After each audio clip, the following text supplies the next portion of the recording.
Mahasiswa ini tidak begitu menarik dari perspektif pendanaan, karena pendanaannya yang paling kecil, ya. Pendanaannya maksimal didanai oleh TIKTI itu 3 juta untuk satu judul artikel, ya. Namun ada hal-hal yang menurut saya patut juga menjadi pertimbangan bagi mahasiswa untuk mengajukan artikel ilmiah ini, karena pada dasarnya artikel ilmiah ini bisa berpadu dengan PKM yang lainnya. Artinya dalam bentuk kegiatan dia ada di PKM sebelumnya, di 5 PKM sebelumnya, dan outputnya ketika dijadikan sebuah artikel ilmiah juga bisa dikirim sebagai artikel ilmiah atau gagasan tertulis. Ya, sebelum saya masuk ke materi yang berhubungan dengan artikel ilmiah, ya, dan gagasan tertulis, adik-adik saya ulas sedikit keterampilan atau skill yang dibutuhkan oleh para lulusan perguruan tinggi baik negeri maupun swasta, ya. Jadi tidak hanya negeri, swasta pun juga harus, karena pemerintah sekarang tidak membedakan negeri dengan swasta.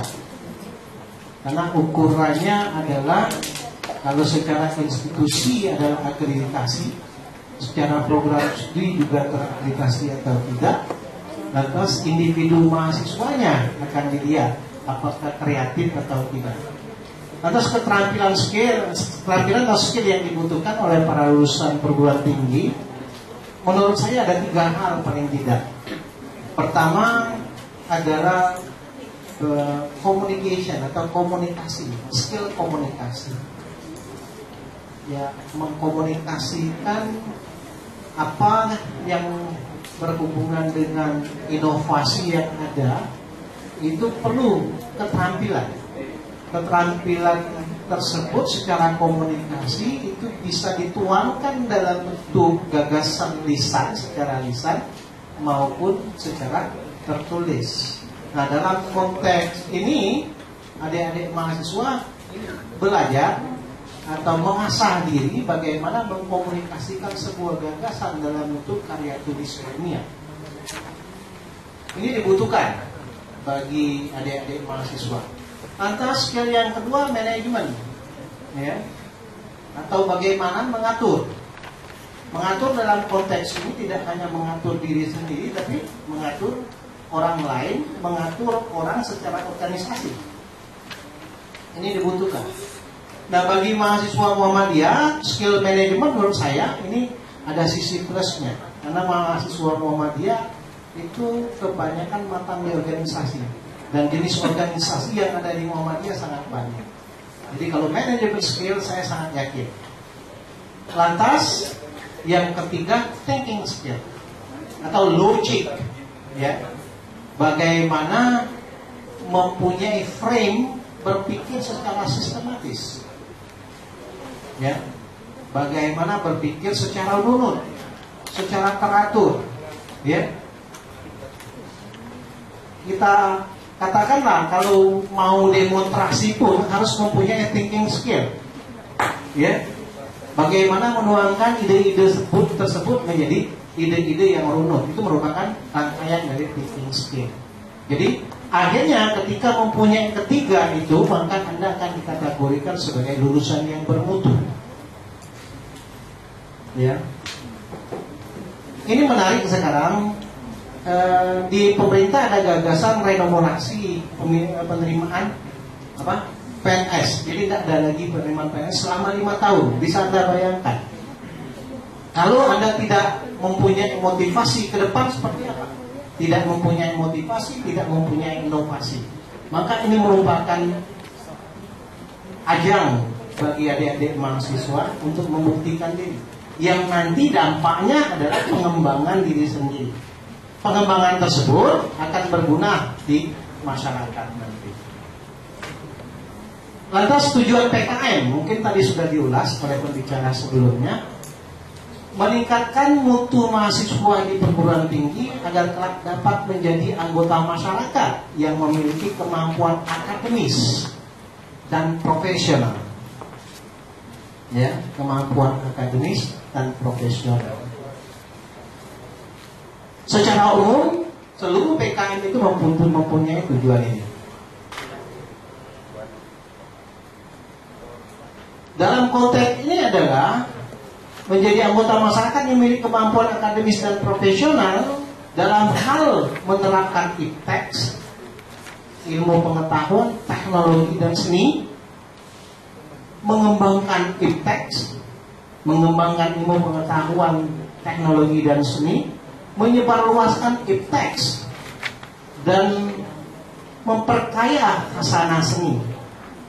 Nah, keempat tujuan ini ya yang dikehendaki oleh pemerintah dalam konteks ini dikti ya.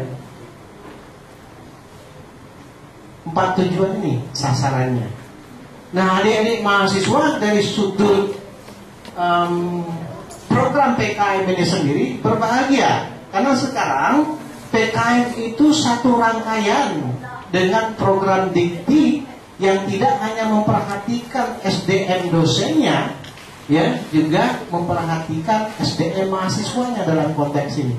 Bisa Anda bayangkan, pendanaannya juga dari Sindipatnas, Pak Saleh, ya? Sama dengan kami. Saya dan Pak Saleh mendapat dana dari Dikti melalui program kompetisi seperti ini. Jadi mahasiswa juga. Jadi bahagia sekali mahasiswa sekarang, sudah disamakan kompetisinya. Tidak terpisah-pisah lagi. Jadi masuk di program Diktatmas. Maka itu di Muhammadiyah PKM itu dikehendaki lebih fokus, lebih bergairah dengan memberdayakan mahasiswa dan dosen. Saya lihat ada beberapa dosen yang datang pada sore hari ini mendampingi. Mudah-mudahan ke depan ya dengan pendampingan para teman-teman dosen, program PKM ini akan dapat diraih secara kuantitas lebih banyak, secara kualitas lebih bermutu nantinya. Ya, ini jenis PKM. Saya berdiri pesannya ya. Ini jenis PKM yang ada. Saya yakin kegiatan sudah diterangkan semua. Mulai dari PKM penelitian, PKM pengabdian masyarakat, lantas PKM kewirausahaan, PKM penerapan teknologi, PKM Karsa Cipta, ya.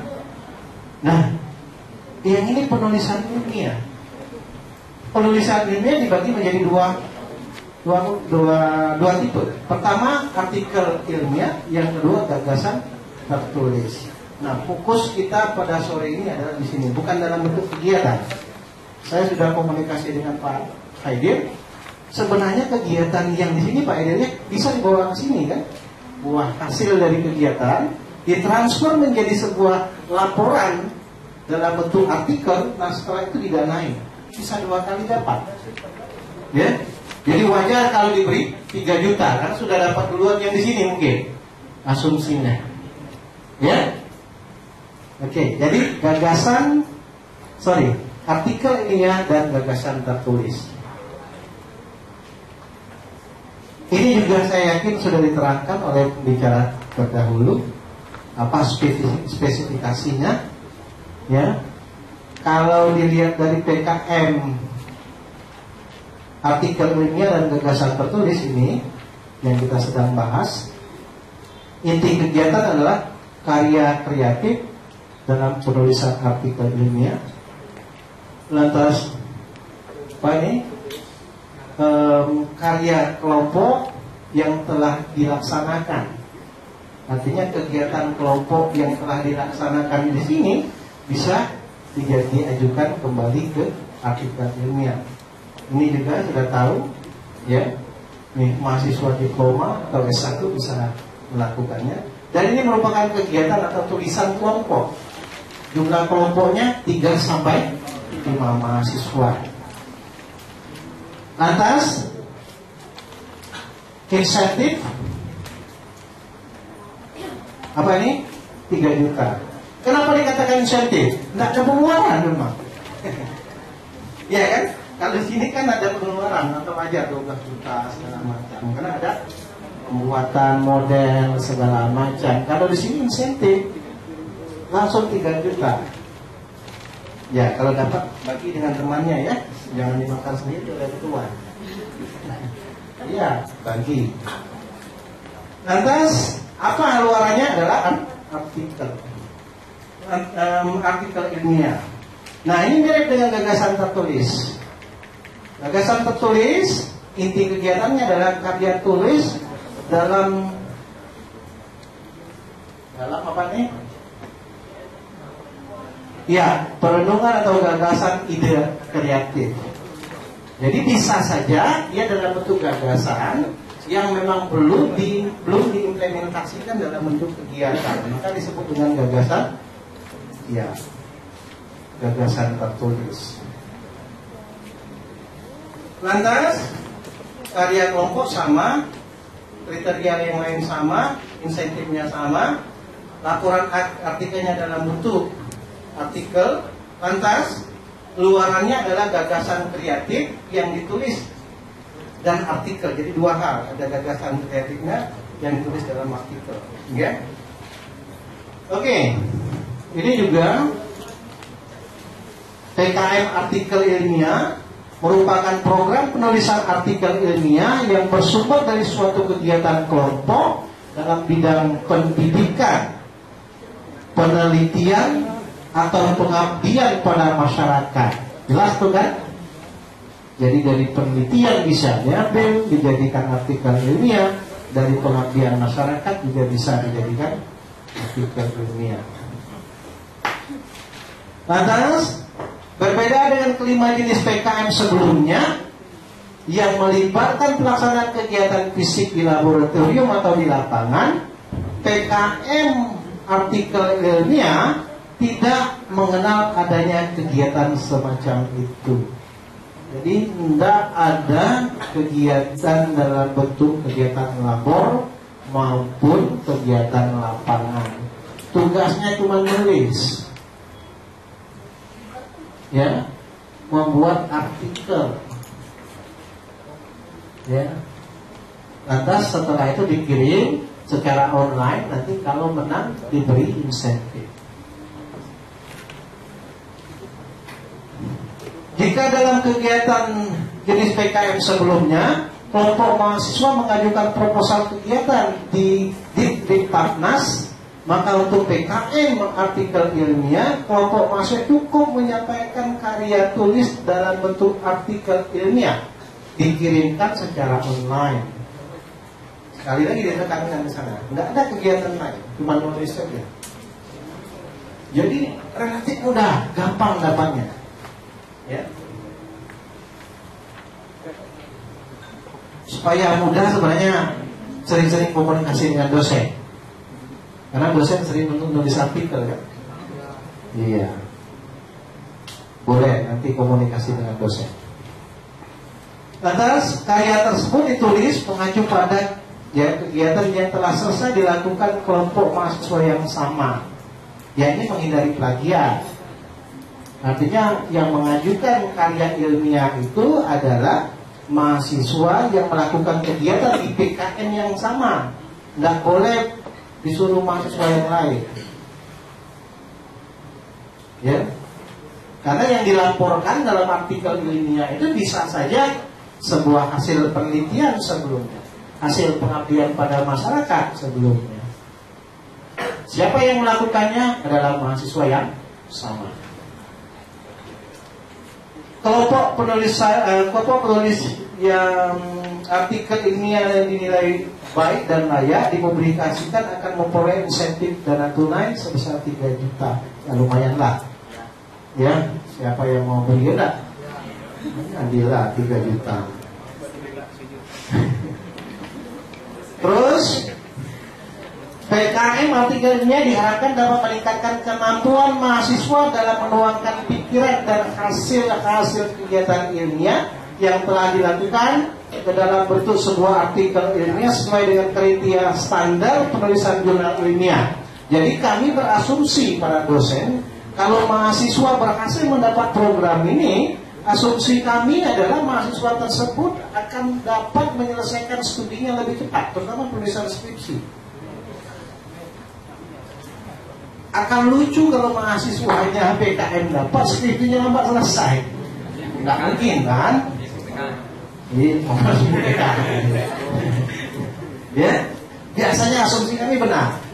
Kalau mahasiswa yang menang PKM, pertama kuliah tulis ilmiah, biasanya dia akan cepat melaksanakan atau menyelesaikan studinya, khususnya di skripsinya. Program ini diharapkan mampu mengantarkan mahasiswa kepada keterampilan atau kemahiran menulis. Ya, itu yang sangat perlu. 3 karakter utama PKM artikel ilmiah. Apa karakter pertama?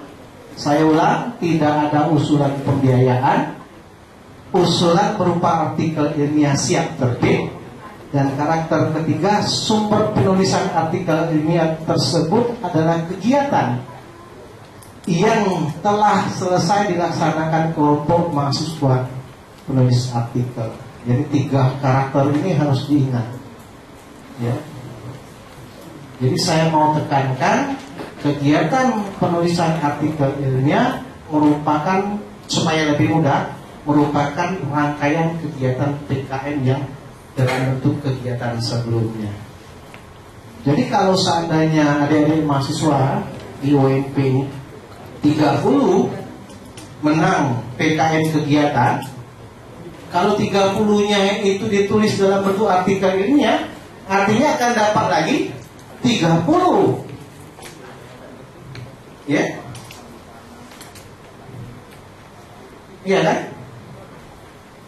Dan kalau kegiatan itu dalam bentuk PKM lain itu sudah dapat dan dilaksanakan, biasanya inspirasi kita dalam menulis artikel itu memang hasilnya dari penelitian atau dari pengabdian masyarakat atau kegiatan-kegiatan lain.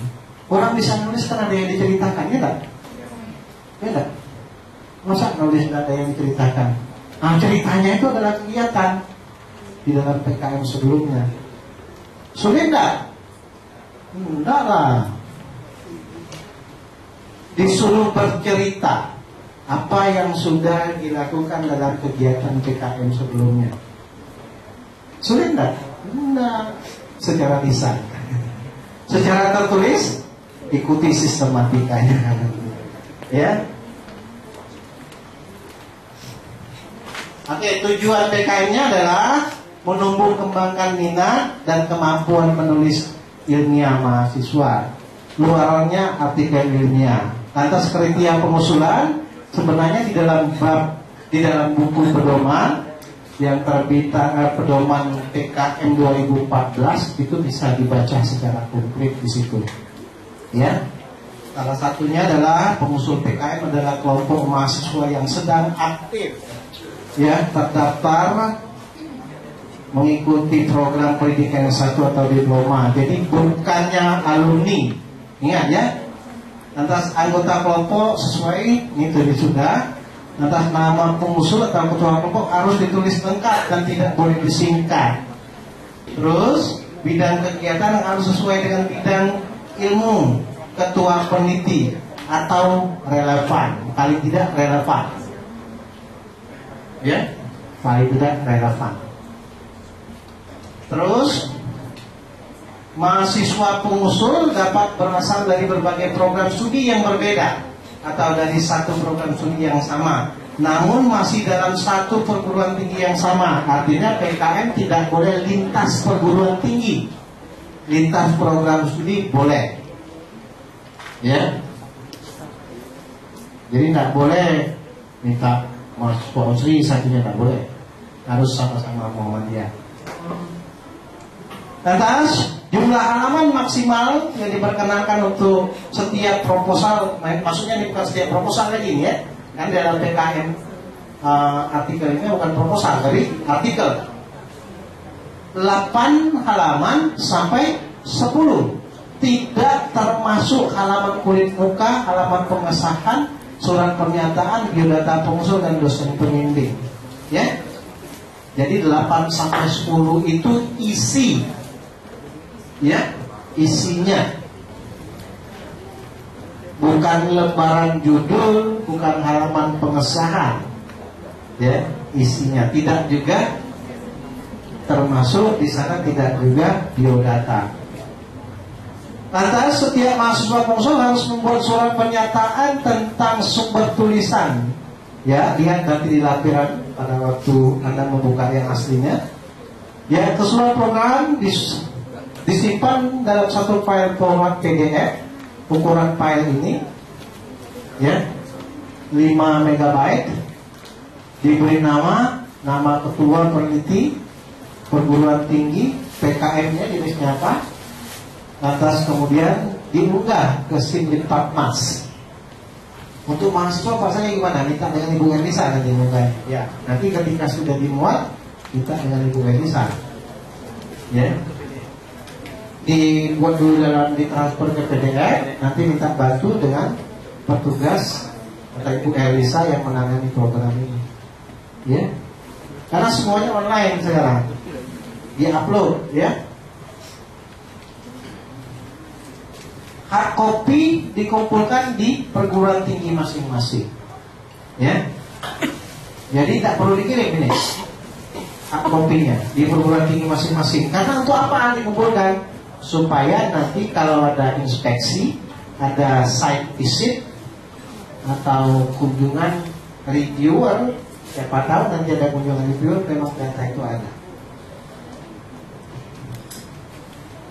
Ini sistematikanya sama persis dengan penulisan karya ilmiah yang lainnya, ya, sama.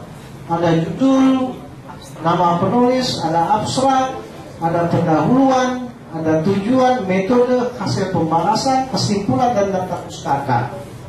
Jadi tidak ada yang aneh sebenarnya. Ya, analogi saya sederhana. Kegiatannya di luar, jalan-jalan, PKM tidak. Jalan-jalan kan? Santai, lantas lakukan kegiatan di luar, sudah selesai duduk manis di rumah, tulis. Kirim-kirim. Supaya lebih sederhana maksudnya, ya. Jalan-jalan berisi, tapi jangan jalan-jalan saja. Oke, ini sistematikanya. Ini nama penulis itu tepat di bawah judul disertai dengan alamat institusi serta catatan kaki untuk. Jadi ada catatan kaki di sini. Biasanya ada satu judul, lantas dan dua petikan. Akhirnya dia pakai header and footer, ya. Header and footer, ya. Nanti bisa. Kalau yang kayak gitu mahasiswa lebih hebat dari saya. Iya. Langsung klik header sama footer langsung gitu. Abstrak. Abstrak merupakan intisari seluruh tulisan yang meliputi latar belakang, tujuan, metode, dan hasil. Jadi ukurannya abstrak itu singkat, tapi ada latar belakang, tidak usah banyak-banyak, ada tujuan, ada metode, dan ada hasil. Lantas tidak lebih dari 250 kata abstraknya. Jangan lebih, usahakan pas, karena mereka mengukurnya mudah. Kan sekarang semuanya zaman komputer. Di blognya tahu jumlah kata-kata. Ya kalau lebihnya 1, 2 mungkin masih dengan toleransi. Kalau sudah 300, nah, jadi rahasia reviewer seperti itu loh. Kalau saya disuruh mereview tulisan-tulisan, yang saya lihat itu adalah yang beda sama sekali. Sudah beda saya singkirkan semua. Baru yang menuruti format saya baca serius. Makanya format perlu. Karena yang mengikuti program ini bukan ratusan, ribuan. Jadi yang nyeleneh dibuang dulu. Bagaimana melihat nyelenehnya dengan tidak? Lihat formatnya. Seperti yang kami lakukan. Kalau sekian, buang. Kalau enggak mengikuti format. Yang mengikuti format baru dibaca dengan serius. Jadi sekali lagi ikuti format. Kalau katanya 8 sampai 10, jangan 12. Biasanya ngitung dulu yang bacanya. 23, lebih dari 12. Buat. Karena banyak yang tumpukan yang nunggu yang lainnya. Kan sayang, belum tentu tulisannya jelek, karena tidak mengikuti format, dibuang duluan. Jadi sekali lagi, ikuti format, jangan melawan format, ya. Jadi kalau melawan format sama dengan melawan nasib.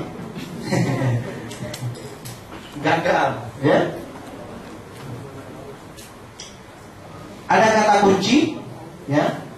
Kata kunci merupakan kata-kata yang mewakili elemen kunci dari isi pokok tulisannya biasa. Lantas letakkan tepat di bawah abstrak, ya, terdiri dari 3 sampai 5 kata. Judul ditulis hendaknya menggambarkan isi pokok tulisan secara ringkas dan jelas, ya. Atas judul artikel, ya, PKM artikel ini tidak harus sama persis dengan judul kegiatan sumber penelitian. Jadi tidak perlu sama persis dengan PKM kegiatan judulnya, bisa divariasikan, ya. Penulis bisa membuat variasi atau mengembangkan secara kreatif tanpa menghilangkan hubungan antara artikel, ya, PKM artikel ilmiah yang disusun dengan sumber kegiatan. Pendahuluan merupakan gambaran umum dari observasi awal dan fenomena mengenai topik yang singkat. Atas latar belakang, rumusan, tujuan dan kegiatan penelitian, pengabdian, kalau memang pengabdian atau kegiatan lainnya, serta manfaat untuk waktu yang akan datang ditujukan dalam pendahuluan. Jadi kalau istilah kita namanya state of art dalam menulis, ya, state of art. Maksudnya dalam menulis latar belakang kita harus melihatkan bahwa pertama memang tulisan kita itu dibutuhkan, ya, dibutuhkan karena ada kemungkinan kekosongan informasi tentang hal tersebut. Contohnya kalau saya membaca, saya temukan hal yang baru di dalam latar belakang, maka menang biasanya yang kayak gitu. Tapi kalau yang bacanya, wah ini kan sudah, ini sudah banyak, urung dapat. Jadi state of art memang ditonjolkan. Jadi ada pernyataan yang mengatakan bahwa memang artikel ini atau tulisan kita itu berkontribusi baik secara ilmu maupun secara praksis. Ya, bagaimana caranya? Ya ditonjolkan bahwa memang ada kekosongan informasi, lantas informasi itu diisi oleh tulisan Anda. Ngerti maksud saya? Ya, artinya orang mengharapkan, kalau saya baca ini ada hal yang baru. Ya. Lantas di dalam pendahuluan juga ada gap. Ditonjolkan ada gap. Gap itu maksudnya perbedaan antara teori dengan praktik yang ada di lapangan. Istilahnya tuh what should happen teori dengan what is happening, apa yang benar-benar terjadi. Ya, harus ada itu dalam tulisan di dalam pendahuluan. Lantas di pendahuluan juga disinggung roadmap kajian. Apa roadmap itu maksudnya? Orang sudah meneliti kajian yang sama. Disebutkan di sana, penulis sebelumnya atau peneliti sebelumnya sudah mengkaji hal ini.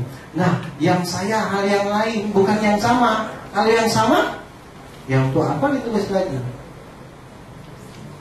Ya, harus ada di sana. Dikenalkan, ya, bahwa ada beberapa tulisan yang memang relevan dengan tulisan Anda, tapi kajian mereka di bidang A. Sedangkan yang saya tidak melihat lagi yang A, tapi yang B. Atau mereka melihat A, tapi saya tambahkan A+. Harus jelas itu. Kalau A saja, sudah. kan sudah selesai. Ya harus ada kayak gitu, harus ada pembaharuan. Lantas dengan merujuk dari berbagai sumber pustaka, pandangan singkat para ini yang saya sedang bicarakan ya, atas tidak ada pemisahan elemen penyusun pendahuluan dengan bentuk sebab. Ini formatnya. Jadi tidak perlu ada pemisahan, tidak ada pemisahan elemen penyusun pendahuluan dalam bentuk sebab. Jadi kalau sudah tidak usah pakai sub-sub lagi di dalam pendahuluan tersebut, ya. Artinya benar-benar deskriptif sifatnya, ya. Namanya artikel ilmiah kayak gitu. Tidak boleh terlalu banyak subheading. Subheading itu maksudnya sub-sub pokok. Tidak boleh terlalu banyak anak. Tahu anak judul satu kayak gitu. Ada satu A B. Ya itu jangan terlalu ribet. Karena space kita itu hanya 8 sampai 10. Jadi artikel ilmiah itu ciri khasnya itu deskriptif. Benar-benar mendeskripsikan, sifatnya deskriptif. Terus ada metode setelah pendahuluan, ya, dapat diganti dengan metode penelitian atau bahan-bahan dalam metode. Ini tergantung, kalau dia memang metode yang dilakukan penelitian, kegiatan sebelumnya maka disebut dengan metode penelitian. Kalau memang dia dalam bentuk KM yang lain, bisa saja diganti dengan bahan dan metode. Ya. Secara umum berisi tentang bagaimana observasi dilakukan, termasuk waktu, lama, tempat. Ya. Lantas metode harus jelas secara lengkap agar orang lain dapat melakukan uji coba ulang. Ya.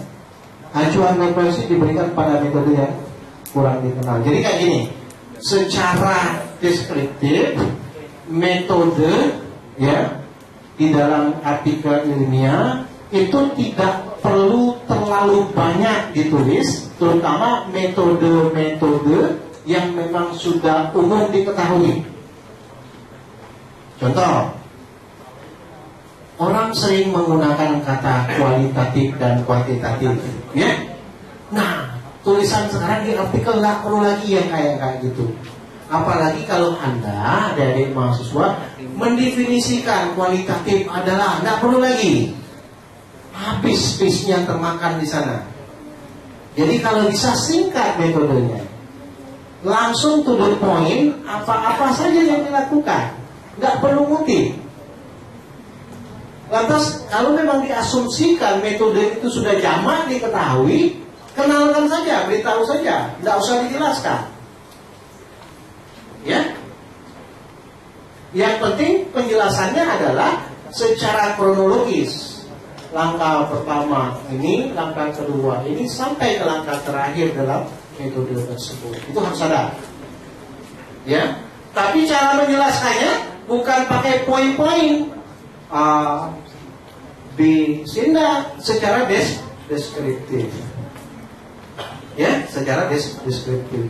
Karena orang akan menilai bagaimana Anda mendeskripsikan ide-ide. Tidak dengan metode satu pengumpulan data. Data mulai ini, data primer, data sekunder. Lantas subjek penelitian atau sampel penelitian, tidak usah. Lantas sampel dikumpulkan secara acak sederhana. Maksud acak sederhana adalah, tidak usah lagi kayak gitu. Sebutkan saja karena orang sudah tahu. Kalau yang dimaksud dengan acak sederhana itu pasti individu yang diacak. Ya tidak usah lagi. Ya, karena memakan tempat.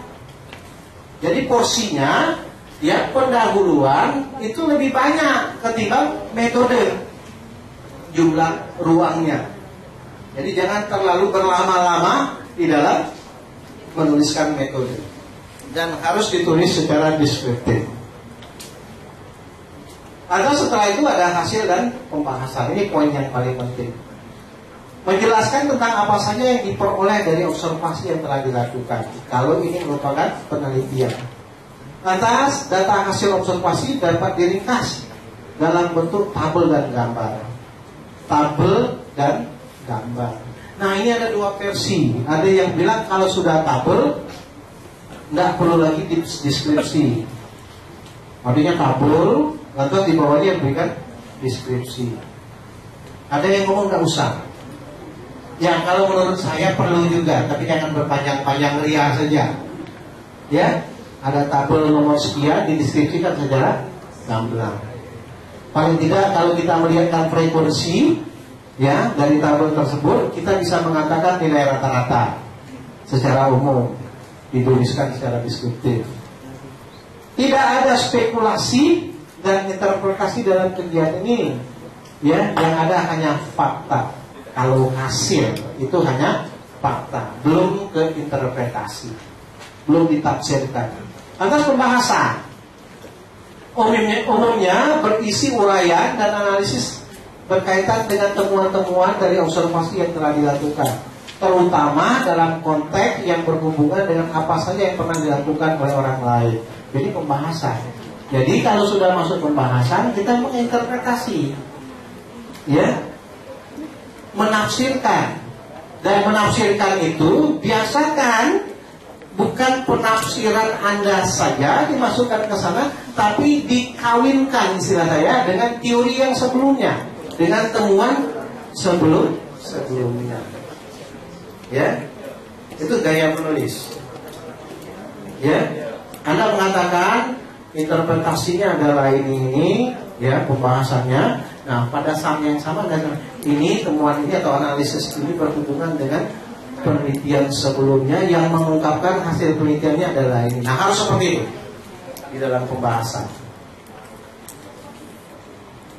Interpretasi, ya, dan ketajaman analisis dari penulis terhadap hasil yang diperoleh dikemukakan di sini, termasuk pembahasan tentang pertanyaan-pertanyaan yang timbul dari hasil observasi serta dugaan ilmiah yang dapat bermanfaat untuk kelanjutan bagi penelitian mendatang. Kalau ini penelitian, pemecahan masalah yang berhasil dilakukan, perbedaan dan persamaan dari hasil pengamatan terhadap informasi yang ditemukan dalam berbagai pustaka, ya, atau penelitian terdahulu perlu mendapat catatan di sini.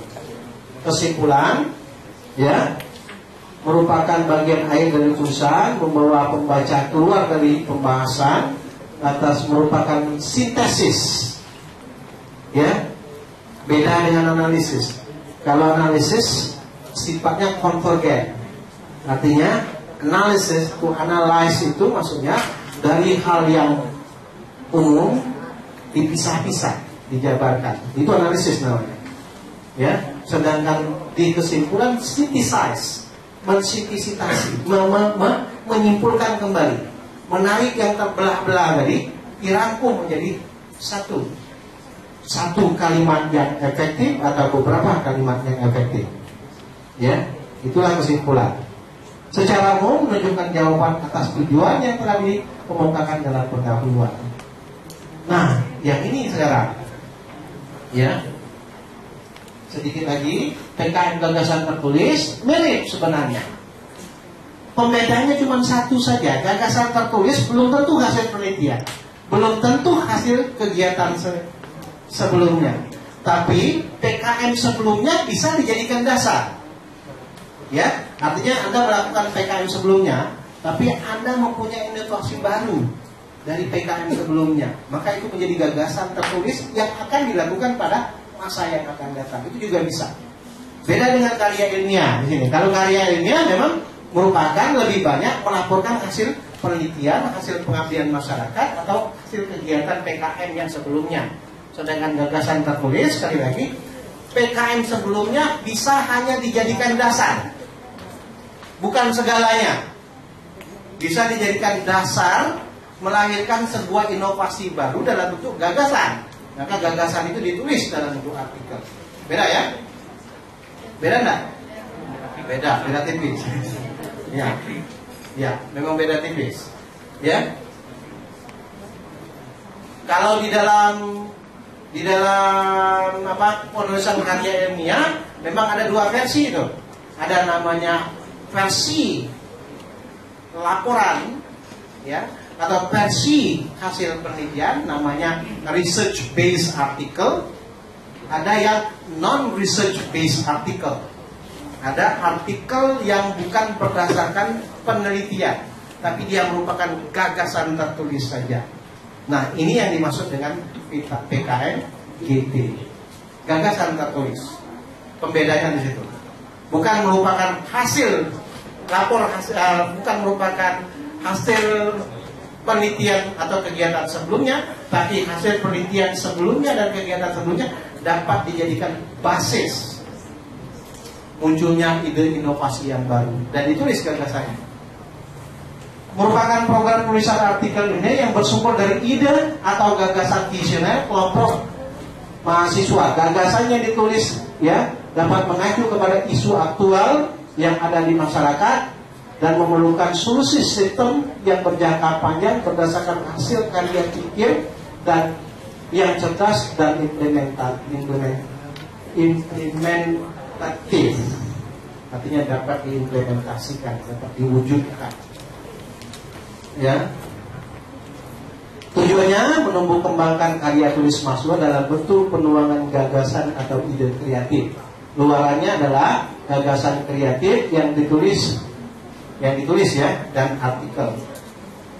Kriterianya sama persis saya lihat, ya. Bidang kegiatan tidak harus sesuai dengan bidang ilmu ketua kegiatan. Nah, di sini yang membedakan. Bidang kegiatan tidak harus sesuai dengan bidang ilmu ketua kegiatan.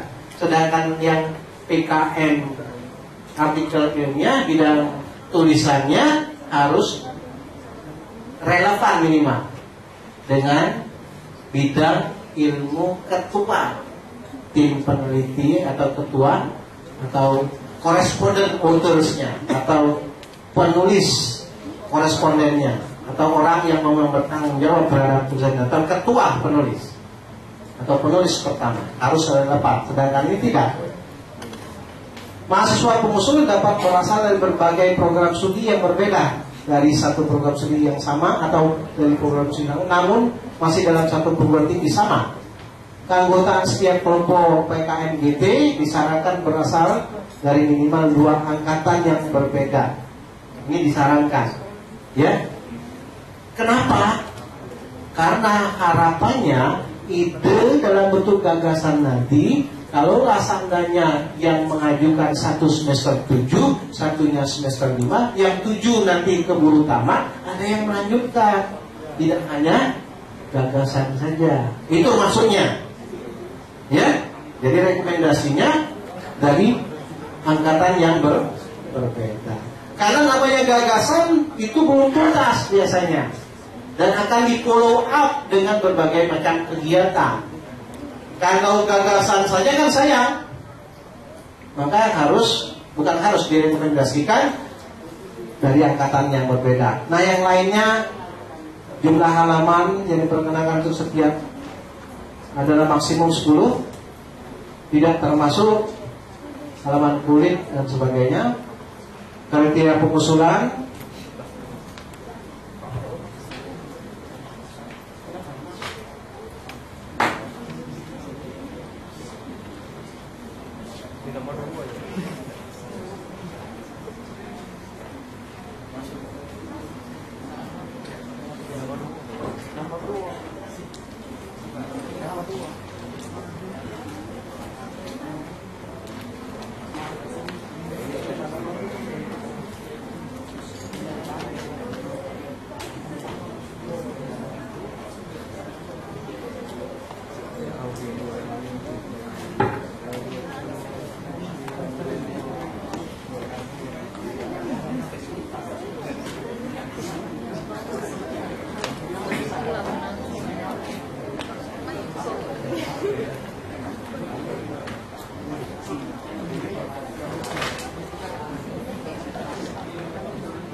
baik, tadi dicolokin tapi tidak nyambung ya. Jadi sekalian, Mari kita beri makna ya. Adik-adik sudah datang ke sini, sudah ada di sini, saya minta tidak selingkuh pikiran, itu maksud saya. Ya, agar kegiatan kita ini tidak mubazir. Allah tidak suka hal-hal yang mubazir. Gitu. Sekali melangkah, kita buat proposal, tekadkan ini diterima, gitu. Kalau tidak, maka mubazir. Ya, kata motivasi. Nah, oke. Sekarang kita buka saja sesi tanya jawab. Waktu yang disediakan sampai 1 jam ke depan, pukul 17.30.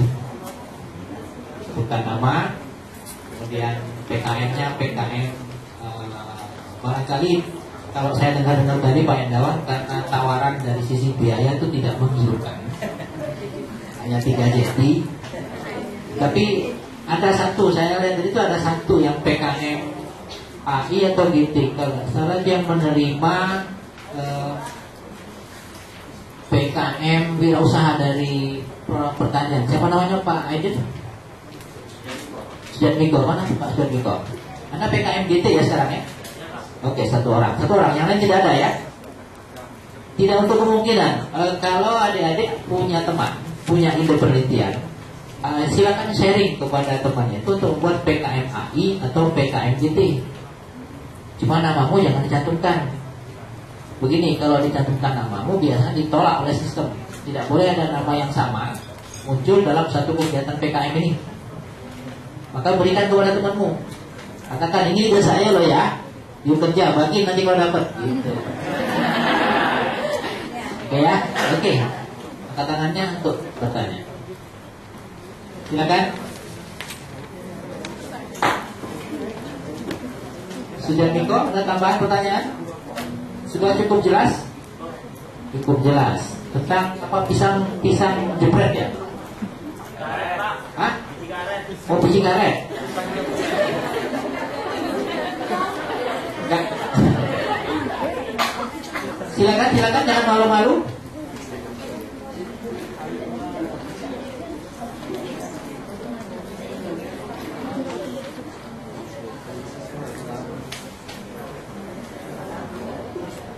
Ya, jangan lupa yang belum mengunduh panduan PKM ya, unduh panduan PKM 2013 final, ada dosennya final di situ. Ada? Iya. 2014. Jumlah halamannya cukup banyak, 153 halaman. Kalau mau print boleh, seperti yang diberikan oleh Dokter Muslim tadi. Ya, kalau tidak ya tidak apa-apa, tinggal syuting saja untuk melihat di PKM Anda jadi tertarik. Silakan. Bapak Ibu pembimbing juga kalau mau bertanya boleh. Bu Erasmi, Bu Siolia, Pak Betri. Mohon maaf barangkali untuk fasilitator penilai awal dari proposal ini kami tidak memprint out ya. Kami beranggapan bahwa kita bisa unduh semua panduan itu, Pak Adir ya. Pak Adir sekarang kita sedang mengunduh.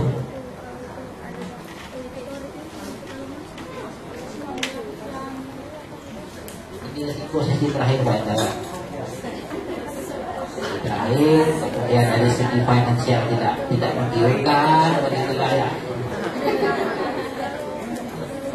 Oke, berikanlah 1 atau 2 pertanyaan. Atau boleh kita kembali ke yang tadi, yang PKM sebelumnya, yang dirasa belum bertanya tadi misalnya, tersimpan masih. Silakan.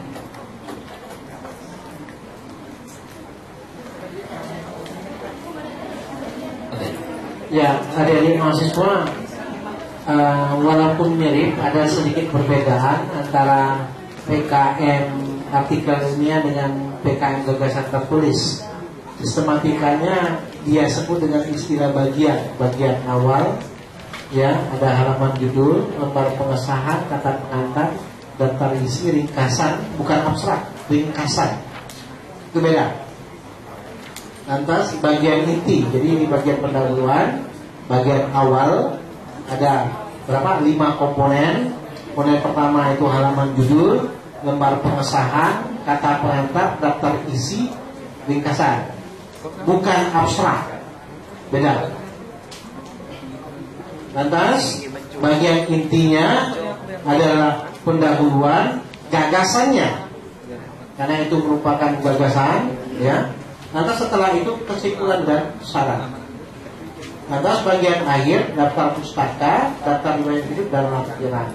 Jadi lebih sederhana gagasan itu, ya. Jadi bagian intinya cuma ada 3 saja: pendahuluan, gagasan, kesimpulan dan saran.